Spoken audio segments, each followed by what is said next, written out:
दोस्तों, बीते कई सालों से आप और हम अक्सर देखते हुए आ रहे हैं कि कैसे बुलडोज़र की कार्रवाई जो है बीजेपी शासित राज्यों में धड़ल्ले से होती है। कैसे आरोपियों के घर पर जाकर बुलडोज़र चला दिया जाता है। इसका फैसला कोर्ट भी नहीं करता है, लेकिन बीजेपी सरकार के मुख्यमंत्री ज़रूर कर लेते हैं। तुरंत फैसला सुनाते हैं और कहते हैं कि बुलडोज़र चला दीजिए उन घरों पर। उससे नहीं तो अतिक्रमण का आरोप लगाकर बताकर कहा जाता है कि अतिक्रमित जगह है और इसको अतिक्रमण के तहत हटाया जा रहा है। ना नोटिस दिया जाता है, ना उसको बताया जाता है। जो सालों साल से घर खड़ा है, जहाँ पर बिजली, पानी, हर एक चीज़ का बिल भरा जा रहा है, टैक्स दिया जा रहा है, वो अचानक से अतिक्रमण में तब्दील हो जाता है। ऐसे ही आपने नूंह में देखा, खारगोन में देखा, उत्तर प्रदेश में देखा और कई राज्यों में देखा कि बुलडोज़र की कार्रवाई जो है वो धड़ल्ले से हुई। लास्ट रिसेंट बात की जाए दोस्तों, तो हरियाणा के नूंह में बहुत धड़ल्ले से जो है बुलडोज़र चलाया गया। 1200 से ज़्यादा घर को ज़मींदोज़ कर दिया गया। और उन परिवारों का क्या कसूर था? जो परिवार के लोग अपना आसरा, अपना ठिकाना खोकर बिलख रहे थे, रो रहे थे, उनकी क्या गलती थी? इस गलती पर किसी ने ध्यान नहीं दिया। चलिए मान लिया जाए एक पल के लिए कि अपराधी, आरोपी एक शख्स था, लेकिन उसके पीछे जो पूरा परिवार है वो भी क्या आरोपी अपराधी है? क्या उसने भी वही अपराध, वही आरोप जो है उसने किया है? उस परिवार के लोगों ने, उसके बच्चे, माँ बाप, जो भी हैं, भाई बहन, वो सब क्या अपराधी हैं? लेकिन एक ट्रेंड बन गया है कि भाजपा के राज्य में बुलडोज़र चलाओ, बुलडोज़र चलाकर लोगों को इंसाफ दिलाओ। अब ये कौन से लोग हैं और किनको इंसाफ मिलता है दोस्तों, ये तो आप और हम अच्छे से जानते हैं। लेकिन इन पूरे मामले पर जिस तरीके से हरियाणा और पंजाब के हाई कोर्ट ने रोक लगाई थी और सीधे तौर पर कहा था कि कैसे एक खास समुदाय को टारगेट किया जा रहा है, उनके घरों को निशाना बनाया जा रहा है, ऐसे लग रहा है बदले की जो भावना है उसके तहत ये कार्रवाई हो रही है और इस कार्रवाई को फ़ौरन तत्काल रूप से रोक देना चाहिए। ऐसी बातें आपने सुनी भी थी। जो कोर्ट का आदेश आया था, हाई कोर्ट का, उसके बाद दोनों जजों का तबादला भी हो गया जब दूसरी सुनवाई हुई। लेकिन इन सब को देखते हुए अब देश के जो मुख्य सीजीआई हैं, देश के जो मुख्य न्यायाधीश हैं DY चंद्रचूड़, वो बुलडोज़र की कार्रवाई को लेकर काफ़ी ज़्यादा अब नाराज़ दिखाई दिए दोस्तों। उन्होंने बुलडोज़र की कार्रवाई पर खुलकर सरकार को चेतावनी दी है। चेतावनी ऐसी दोस्तों जिसे सुनकर शायद सरकार को चुल्लू भर पानी लेना चाहिए। और फिर तो आप इस तरीके से सीजीआई को अब आगे से आकर कहना पड़ रहा है। सरकार कहती है कि हम सबको साथ लेकर चल रहे हैं, सबके साथ न्याय करते हैं, अपराधी आरोपियों को जो है हम बख्शते नहीं हैं। लेकिन उन आरोपी, उन अपराधियों का क्या जिसने अपराध किया ही नहीं, जो आरोपी है ही नहीं, जिनके घरों पर बुलडोज़र चला दिए गए, उस पर सरकार मौन हो जाती है। इनफैक्ट सरकारी घरों पर भी जो प्रधानमंत्री आवास योजना के तहत आते हैं, उन घरों पर भी बुलडोज़र चला दिया गया।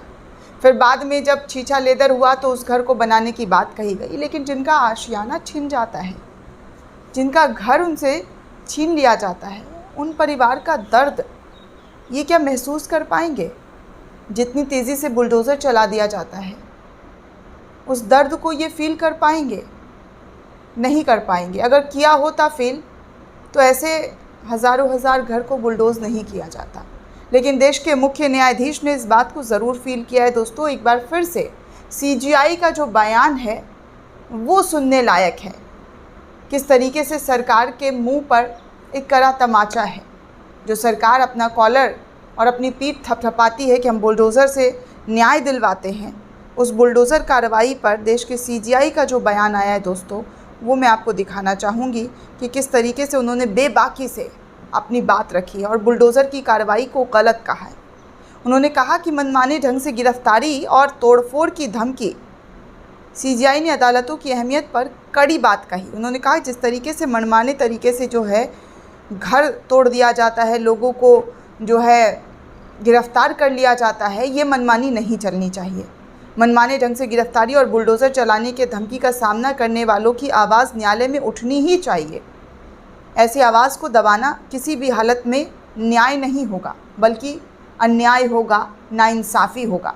ये बात सीजीआई जो है वो कहते हुए नज़र आए। मैं उनकी आर्टिकल जो है नेटवर्क 18 में छपी, इस आर्टिकल को आपको पढ़कर सुनाना चाहूँगी कि आज के दौर में एक ऐसे चीफ जस्टिस हैं जो न्याय के प्रति काफ़ी ईमानदारी से अपनी बात रखते हैं। नहीं तो आजकल न्याय किस खेत की मूली है और किस खेत की चिड़िया है दोस्तों, ये किसी को समझ में नहीं आता। न्याय आजकल लोगों के मुंह से नहीं निकलती, न्याय की बातें सिर्फ निकलता है तो अपने फ़ायदे की बात, कैसे अपना फ़ायदा हो, दूसरों को कैसे नुकसान पहुंचाया जाए, आजकल बस यही देखने को मिलता है। मतलबी लोग सिर्फ अपना फ़ायदा देखने में ही लगे रहते हैं। लेकिन सीजीआई ने आज वो कह डाला जो इन्हें कहने के लिए अच्छे अच्छे को सीना चाहिए, अच्छे अच्छे को जिगरा चाहिए, जो सीजीआई ने कहा है।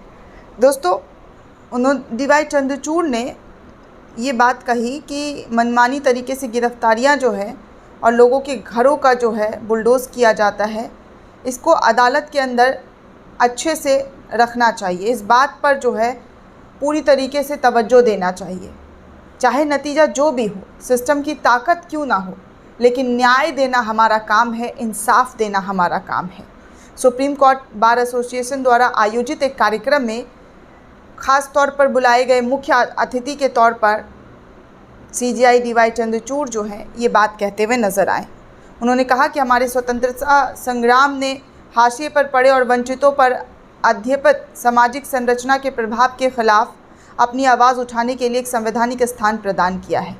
इसने न्याय दिलाने के लिए शासन की संस्थाओं को लोगों की पीड़ाओं पर सक्रिय रूप से प्रतिक्रिया देने का आदेश दिया है। उन्होंने कहा कि पिछले 76 वर्षों में हमें एहसास हुआ है कि प्रत्येक संस्थान ने हमारे राष्ट्र की आत्मा को मजबूत करने का योगदान किया है।